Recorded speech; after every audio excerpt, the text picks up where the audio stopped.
Allez, bonjour à tous. Donc un petit sujet, le premier sujet pour débutants là que je fais à partir d'un dessin d'ensemble. Un dessin d'ensemble, c'est un mécanisme complet.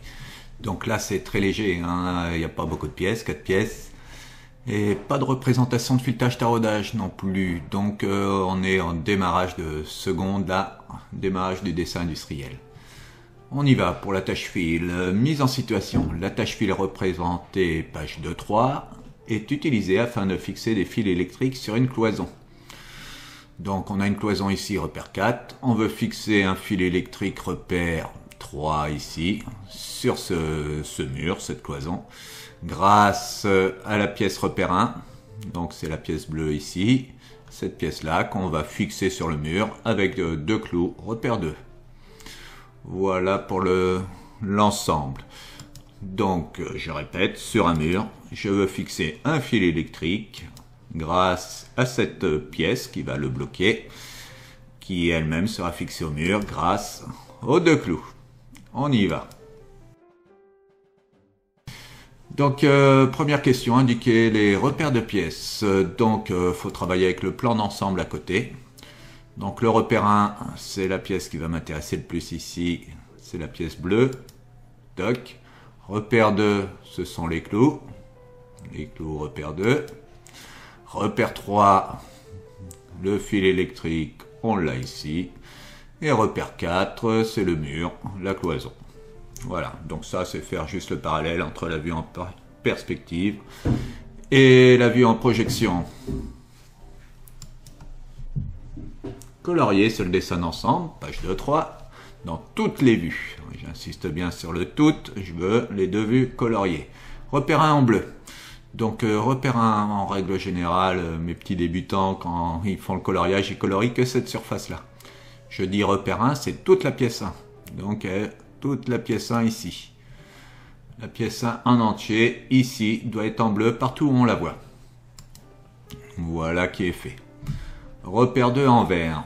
Donc les clous ici, on les voit en pointillés ici, mais ils sont pas visibles, donc je ne colorie pas les pointillés. Donc le repère 2, on va voir la tête du clou ici, et vu de dessus, on voit aussi le clou. Voilà pour le vert. Et repère 3 en rouge, le fil électrique, partout où on le voit. Donc vue de face, vue de dessus. Voilà. Un petit peu de coloriage, ça oblige aussi à lire le dessin et à bien comprendre chaque trait à quelle pièce il appartient. Et en général, j'ai des élèves qui me demandent forcément la pièce 4. On vous demande pas de la colorier, si vous voulez le faire, tant mieux, ça sera joli. Par contre, on va déjà essayer de faire le travail qui est demandé. Allez, définition des termes suivants. Un dessin de définition. C'est une petite révision du premier cours qu'on avait fait en dessin industriel. Dessin de définition, c'est le dessin d'une seule pièce. C'est ce qu'on va faire à la fin là. Le dessin du repère 1, on va dessiner la pièce 1 toute seule, en vue de face, vue de dessus, vue de droite. Donc, dessin d'une seule pièce suivant plusieurs vues. Dessin de définition. C'est un dessin que je peux envoyer à l'atelier avec la cotation, et puis on va me fabriquer la pièce. Normalement, on est capable avec ce dessin de me fabriquer la pièce. Le dessin d'ensemble, lui, ça va être le dessin du mécanisme complet. Donc ici, on a un joli dessin d'ensemble. On n'a que 4 pièces, mais c'est un dessin d'ensemble. Une petite définition, dessin d'un mécanisme complet suivant plusieurs vues. Donc que ce soit définition ou dessin d'ensemble, on peut avoir plusieurs vues. Pour l'instant, je n'ai pas encore vu les coupes avec mes élèves, il n'y a pas de coupe. Allez, on continue. Indiquer le nom des vues. Alors, le plus facile, c'est la vue dans l'espace ici. On me dit en 3D des fois, c'est une perspective isométrique. Là. Et pour les deux vues ici, j'ai forcément une vue de face. Si je dis que celle-ci est la vue de face, celle-ci, on respecte la norme européenne, on a le petit symbole de norme européenne en bas. Celle-ci, c'est une vue de dessus. Par contre, quand il n'y a que deux vues, en fait, la vue de face, on choisit laquelle c'est. Donc si j'appelais celle-ci vue de face, celle-ci serait une vue de dessous. Voilà, les deux réponses sont bonnes. Et le plus intéressant, dessiner la pièce toute seule, dessin de définition de cette pièce. Donc on travaille avec le plan à côté. La page de 3 à côté, on mesure sur la page de 3. Puis on se rend compte que là c'est beaucoup plus grand. Qu'est-ce qui s'est passé? Page de 3, le dessin d'ensemble était à l'échelle 4. C'était déjà agrandi 4 fois. Page 3.3, le dessin de définition de la pièce repère 1 est à l'échelle 8. Donc pour passer de 4 à 8, on multiplie par 2. Donc toutes les cotes que je vais mesurer ici, je les multiplie par 2 et je les dessine ici.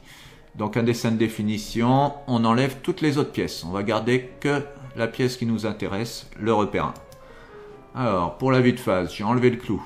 Si j'enlève le clou, il me reste quand même le trou dans la pièce. Et j'ai enlevé le fil électrique et le mur. Et voilà ma pièce repère 1 toute seule. Vue de face.